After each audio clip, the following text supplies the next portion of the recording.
बिस्मिल्लाहिर्रहमानिर्रहीम। आज मैं एक एचआर के टॉपिक के ऊपर बात करना चाहता हूँ, करियर के ऊपर बात करना चाहता हूँ। एचबीआर की एक वीडियो है, मैं उसका लिंक भेज आपसे शेयर कर लूँगा। तो उसमें करियर के बारे में बात हुई है, डिसरप्शन के बारे में बात हुई है। तो इसको समझने के लिए पहले हम ये समझते हैं कि एक S curve, S learning curve क्या होता है। तो यू कैन सी कि एक टिपिकल जो एस कर्व है उसकी कुछ पिक्चर इस तरह होती है। तो इस एस कर्व के या लर्निंग कर्व के जो हैं वो तीन एस्पेक्ट्स हैं या तीन डायमेंशंस हैं। जो सबसे पहला पार्ट है इस एस कर्व का वो ये है कि जब भी आप कोई नई जॉब शुरू करते हैं, कोई नया काम शुरू करते हैं, ठीक है, तो उसमें चीज़ें अनक्लियर होती हैं, आप इनएक्सपीरियंस्ड होते हैं, ठीक है, आपको पता नहीं होता और आपको मुश्किल होती है चीज़ें समझने में, या थिंग्स आर न्यू, आप फ्रस्ट्रेट भी हो सकते हैं। बट आहिस्ता आहिस्ता जब आप मेहनत करते हैं और टाइम पास होता है, ठीक है, तो आप इस फर्स्ट अनसर्टेनिटी लर्निंग का जो आपका टाइम है ये ग्रेजुअली पास होने लगता है और फिर आहिस्ता आहिस्ता आपको चीज़ें समझ आने लगती हैं और फिर आपकी ग्रोथ होती है।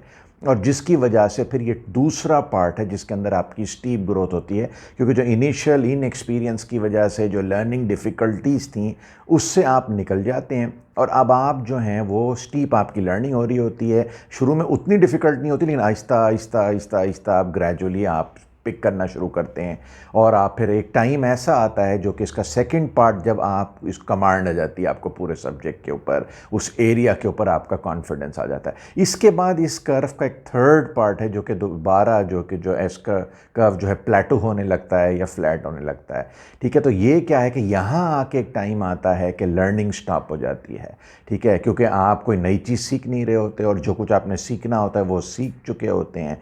तो ये इसका तीसरा पार्ट है। The first part of the curve is the learning uncertainty.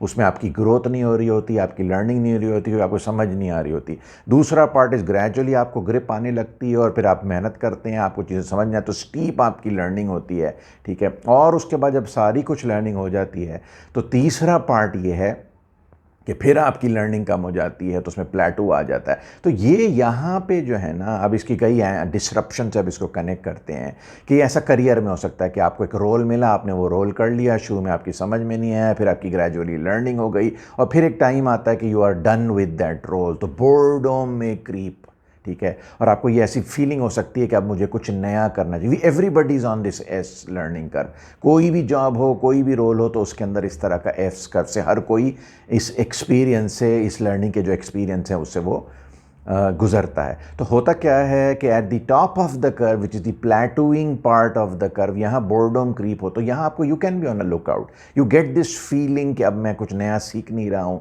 और कंप्लेसेंसी में क्रीप इन के आपका फिर उतना कोई इंटरेस्ट ख़त्म हो जाता है लर्निंग। तो this is a time for a lookout. If you really like the company जिसमें आप काम कर रहे हैं, you may look for an opportunity with in that company, ठीक है, कि अब ये वाला पार्ट मैं कर चुका हूँ, अब कोई और opportunity, you may go to your boss and say to him कि मुझे कोई और अपॉर्चुनिटी है। यूजुअली बॉसेस के अपने कुछ जो है ना ऑब्जेक्टिव्स होते हैं, तो बॉस को एक तो ये डर होता है कि जो काम आप अभी कर रहे हैं अगर आप ये जॉब विकेट कर देंगे तो वो काम कौन करेगा। तो फिर उसमें सक्सेशन भी है कि आप अपने सक्सेसेस को क्रिएट करें और बॉस को बताएं कि मेरा सक्सेस इज़ अवेलेबल। बट असल बात जो टॉप ऑफ दी जो कर्व है, जो कि इसका प्लेटूइंग कर्व है, उसको समझने की ज़रूरत है। ये डेंजर जोन है। इसका डेंजर जोन क्यों है कि कंप्लेसेंसी में क्रीप इन, जब आप कंप्लेसेंसी आ जाएगी तो फिर आप रिलैक्स हो जाएंगे तो न्यू लर्निंग कर्व में आप जो इंटर होने से डरेंगे, फियर होगा। वो न्यू लर्निंग कर्व किसी नई जॉब का दूसरी ऑर्गेनाइजेशन में भी हो सकता है और करंट ऑर्गेनाइजेशन में एक न्यू रोल का हो सकता है। तो बहुत सारी अनसर्टेनिटी है। यू मे थिंक यार अच्छी भली तो चल रही है, मुझे सब चीज़ के ऊपर कमांड आ गई है, मैं क्यों ट्राई करूं, but no, it is a danger zone. और एक और भी हो सकता है कि ऑर्गेनाइजेशन एक्सट्रीमली कंपिटिटिव है और आप बस कंप्लेसेंसी ठंड पकड़ के अगर आप बैठ जाएंगे तो ये देयर इज़ अ पॉसिबिलिटी कि ऑर्गेनाइजेशन में रियलाइज इसके कुछ करवड़ नहीं रहा है and you may be pushed और फायर्ड फ्रॉम दैट रोल। तो डिस्ट्रप्शन कैसे क्रिएट करते हैं? एक तो किससे पहले कि आपको कोई धक्का, तो जब जिस तरह आप एक पैराशूट से जहाज़ से कूदने से पहले लोग अनसर्टन होते हैं, ठीक है, क्योंकि वह लर्निंग कर्व होता है, उसमें डिफ़िकल्टी होती है, ठीक है। तो उससे बेहतर यह है कि कोई आपको धक्का पीछे से दे ऑर्गेनाइजेशन से पहले कि यू खुद jump from the end jump into the new curve. और फिर न्यू कर्व में भी आप जाएंगे तो वहाँ पे भी अनसर्टेनिटी होगी, शुरू में ग्रोथ नहीं होगी, फ्रस्ट्रेशन होगी, लेकिन एक टाइम आएगा कि आप उसको ओवरकम कर लेंगे। और फिर वहाँ पे भी आप, तो we have to connect the one learning S curve with another new curve, and sometime we have to proactively disrupt our career as well. Please see the link below in the कि ये Harvard Business की एक video उसका link है. I hope this would have given you some insights into your career, into your disruption, and when the boredom creeps in, what you need to do. Thank you very much.